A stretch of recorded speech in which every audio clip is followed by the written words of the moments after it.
Hey, what's up everybody? Kyle Conrad here with Conrad's Creations. I'm going to do a quick video today. I had somebody bring me in a desk that their kid is going to be using for the COVID. And I'm going to show you step by step how to do the simplest black marble that there pretty much is. It's really quick, really simple, and looks great, looks professional. So I'm going to show you step by step how to do that. Let's get it.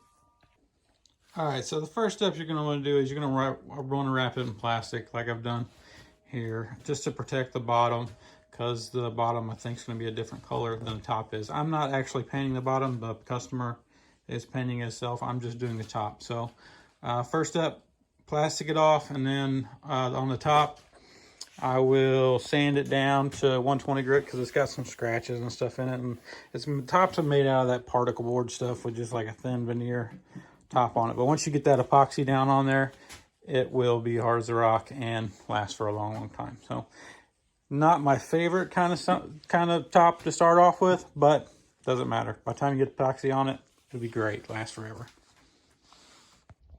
All right, so I got the top all sanded off. You notice I didn't get it all the way down.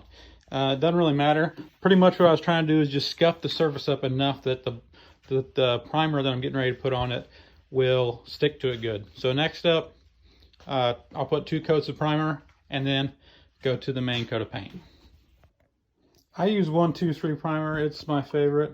It's a super thick primer and hides some of the imperfections in the surface, like little scratches and bumps and stuff. It helps hide that, and it sticks really well. So I always just use a roller. Just dip it in there. It don't matter how you get it started. You just got to get the material down on the surface and get it rolled out. So, next up, 2 coats of primer. All right, so the top's all primed. I actually put 3 coats on there. Next up is black.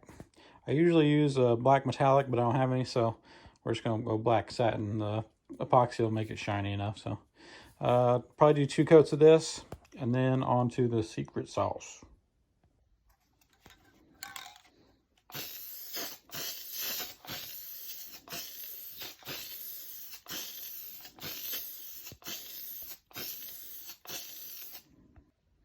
All right, got it all painted up black. Now it's time for the secret sauce.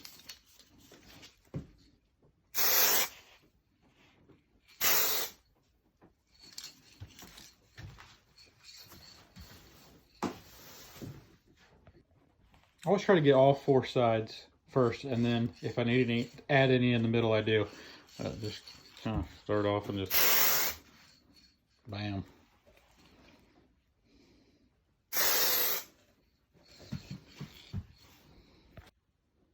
Sorry the lighting's terrible in here, but just like that, you got a beautiful tabletop. Looks like real marble. Make sure to get the edges good. Now the only thing left to do is pour some epoxy on it. Get a clear coat to protect everything. She's done. But it's getting late and I don't have time to babysit it, so I'm gonna have to do this epoxy pour tomorrow. All right, next step. Got some epoxy mixed up, 3 ounces per square foot, and that is 10 square foot on this one. This stuff you got to pour a clear coat over it, because if you don't protect this stuff that makes the webbing marbling look, it will peel off there. So you have to put some kind of protective coating on it, which is going to be epoxy. So what you got to do is pour it out on the piece, spread it out. You use an 1/8 inch by 1/8 inch square notch trowel right here. Spread it out, and then take a brush, chop it down, and finish the edges.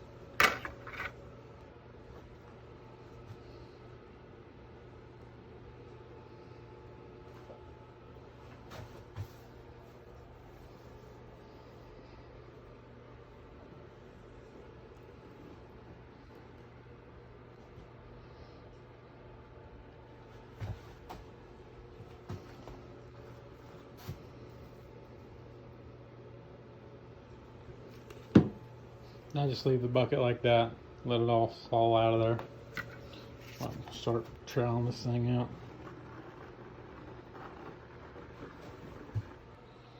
All right, got it all troweled out. I went over with my heat gun and tried to just kind of warm up the epoxy a little bit. It helps it flow a little bit better. I'm going to go over it with a brush and chop it. You just take the brush and chop it in there, and it kind of breaks all the surface tension where little spots that didn't get filled in with epoxy, like right there. You can see that little spot right there. It'll fix that, and it will help it level out. But the epoxy is self-leveling, so it will level out eventually. It just kind of helps it along the way. And the heat gun pops the bubbles, air bubbles that get in there whenever you're mixing it. So next step, chop it. Okay, so when you chop it, you just use a brush. I like to stick the brush in the bucket that I was pouring out of, because there's still some epoxy in there, and just kind of get your brush good and epoxy, so when you stick it onto the table, it's not pulling a bunch of epoxy off the table.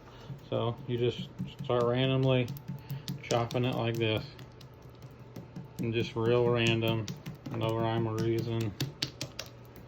It just breaks it up and helps it level out. Alright, so I got it all chopped out. Next step is take the heat gun, hit it with the heat gun, try to get all these bubbles out of it. You can kind of see the bubbles. The heat gun will take care of that. I'll probably go over with it 3 times with the heat gun, wait about 5 minutes between each one, make sure I get my edges real good, and then clean the drips off. You can see where the drips are starting to drip over the edge. You got to clean them off every so often, and then probably, I'd say within a couple hours, the drip should be good and gone. But I'm gonna hit it with the heat gun. It's just about done.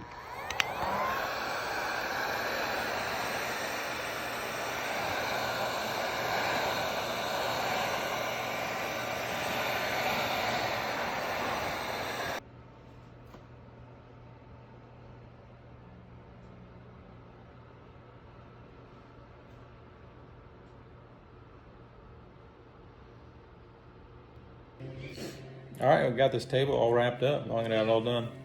The guy's gonna be painting the bottom, but the top's all done. It's partly cured. It takes about 5 days for it to fully cure to where you can use it. But this type of epoxy top that I do, I charge $15 a square foot for it. And to get the same kind of look in a real marble is $60 to $70 a square foot. So less than a quarter of the price. You can get the epoxy tops, scratch resistant, heat resistant. You never have to reseal them. Like marble, you have to reseal it every once in a while. So it's pretty good stuff. Lasts a long time. No yellowing. So it's good stuff. I use Stone Coat countertop products. It's the best ones I've found so far. But thanks for watching. Let's take a look at the desktop.